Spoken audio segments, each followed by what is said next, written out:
What's up, YouTube? It's been a minute. Just want to do a little video. It'll be like an end of year video. Hopefully I do another video for the 31st of December. Okay, this video is going to be the top 10 epic fails of 2010.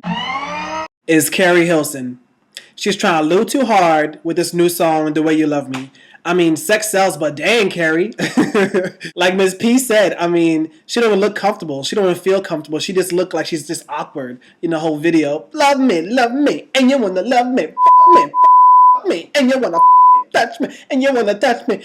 Carrie, no. No. So there you have it, number 10, Carrie Hilson. Whitney Houston's comeback tour. She went to Europe. People started walking out of her concert because she wasn't keeping up with her tone. Her pitch was off. Her voice was cracking hard. I'm not sure if you guys have already seen the YouTube videos of her overseas singing her songs, but she's pretty horrible. So you know what, Whitney? You had a great career. Just go ahead and sit down. It's okay to sit down. Sit down and collect your royalties. Just go ahead and collect them. I'm not mad at you. Just go ahead and collect them. You don't have to perform anymore. You don't have to prove yourself no more. You were the voice. You were the voice. Okay? All right. All right, Miss Houston. Toyota largest recall. They had brake issues earlier in 2009, but they actually issued the recall this year in 2010. Okay. The accelerator will go down and get stuck in the mat, so they can't press the brake. But I'm not sure if you guys have ever done this before, but if you put the car in drive in the parking lot and you press the brake and you press the accelerator, your car is not going to move. So even if the accelerator is down, you should still be able to press your brakes so that way you can stop the car from going.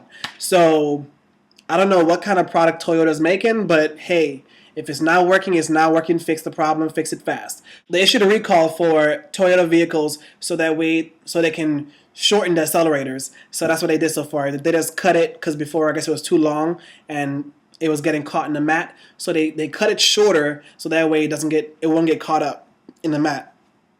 And in 2011 they're supposed to revamp the whole accelerator thing. I don't know, but yeah. Goes to a Harlem designer. His name is Andrew Lewis, and he designed new suspenders for sagging pants. So he calls it subs, S-U-B-S. So these suspenders is supposed to attach around your waist, and it's supposed to hold onto your belt loop and keep your pants up. So it helps moderate sagging pants so it doesn't go too low. So yeah, if you want some suspenders, some subs, is for $29.99. Yeah, he's making money off of this, and he gained a lot of popularity over it because I guess it's controversial because they want someone to moderate sagging pants. We have Mel Gibson. Mel Gibson, he was totally upset over his girlfriend. I guess she dresses too controversial. She dresses too, flimsy as a whore, according to him. He called her.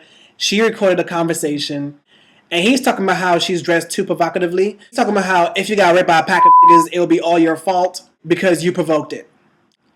Yeah. So Mel Gibson made number 6. Daniel Freilich. He's a Senate candidate for Vermont, and he made a parody to the Old Spice commercial for his campaign commercial. The whole thing was just so cheesy. He did it, I guess, get more popularity, and at the same time, get his point across, but it was just so silly. It was like a low budget commercial, and then he ends up riding a cow at the end. But he's not the only one though. There's another guy. His name is Jerry Labriola. He made a similar parody to the Old Spice commercial, but his was way more professional than Daniel Freilich. We have Antoine Dotson. Antoine Dotson. The whole thing started off with the sister, had an intruder that came into their house and tried to rape her. They had a news report, and they interviewed the family, and they also interviewed Antoine. But when Antoine came up there, he was like, obviously, there's a rapist up in Lincoln Park. So you better hide your kids, hide your wife, and hide your husband. Okay, that right there was just hilarious by itself. The reason why he's a fail is because he tried to come back and try to extend his 15 minutes of fame. On December 21st, I believe, or a little bit before that, he made a song. It's called Chimney Intruder. You know, he'd be climbing through your chimney, snatching your presents up. Like he made a Christmas version of the incident that happened months and months ago. Is Bishop Eddie Long. He's over here enticing all these young boys, all these exclusive vacation in his private jet, jewelry and shopping sprees, you know, all the finer things of life. It's not child molestation because in Georgia, the legal age of consent for sex is 16. So all the guys he messed with allegedly were 16, 17, and 18. So they were of age, legal consent for sex in Georgia. But the reason why he's a fail is because he's over here talking against homosexuality, how it's wrong, how God, you know, deem it as, you know, you're going to hell, and he's out here acting on it. So Eddie Long, you're wrong, okay? Eddie Long, you're wrong.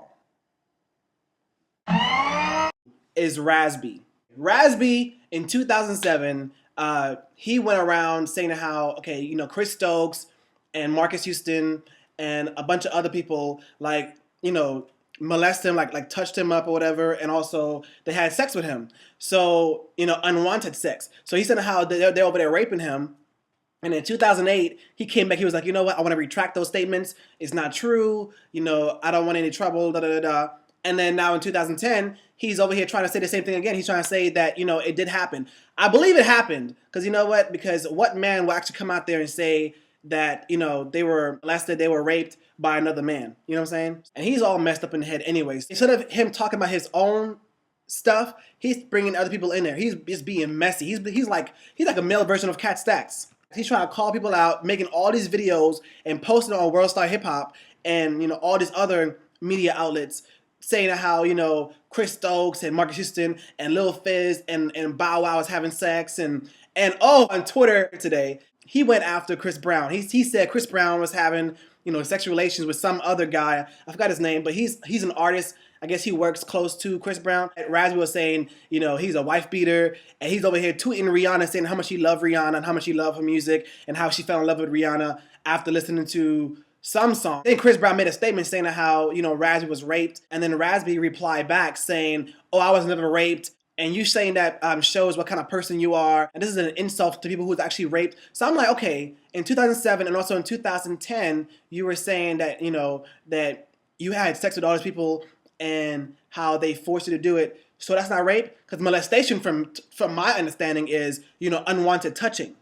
And rape is unwanted penetration. So, okay, you didn't want the sex. You had sex with Marcus Houston, supposedly. Chris Stokes and all these other celebrities that you're putting in your statements. So what is it? Were you molested? Were you raped? Did nothing happen? Him doing all that stuff is breaking his credibility. That's my thought. You know what? I put too much time in Razby, but Razby's number 2. Is BP Oil. BP Oil made this because they had the largest accidental oil spill in marine history. Had this deepwater drilling company. They called themselves Deepwater Horizon. So the pipes blew up. I guess something ignited it. The reason why it's a fail to me is because, okay, you have an underwater drilling company.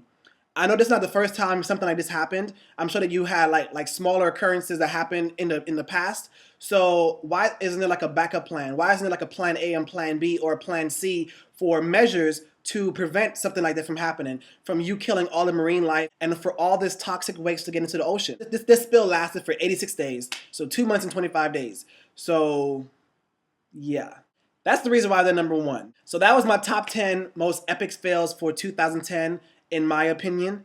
If you have your own opinions, please leave a comment below. Let me know what you think. I hope you guys have an awesome New Year's. Leave all the negativity in 2010 and bring in the positivity in 2011. Let's start this new year fresh and strong. So happy New Year. And also, thank you for all the new subscribers. I really appreciate it. Thank you for showing all the love. Hope you guys enjoyed this new video. And yeah, so happy New Year. Bye.